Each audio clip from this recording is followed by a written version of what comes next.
for 20 years, my cousin was never forgotten. Bobby Whitt's remains spent 2 decades with investigators before they were able to identify them. Even without a positive ID, there was one man who made sure his memory lived on. It's hard to. I've had this case for 20 years. It was the longest case that I personally worked here at the Sheriff's Office. Major Tim Horne served with the Orange County Sheriff's Office for 29 years.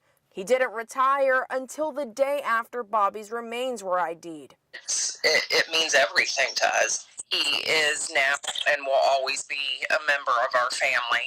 A break in the 21-year-old cold case came when an Orange County grand jury indicted Bobby's father, John Russell Whitt, for his murder. And I'm glad that we're finally able to see the wheels of justice turning. So it was very rewarding after such a long journey and as involved as it has been to finally get that indictment.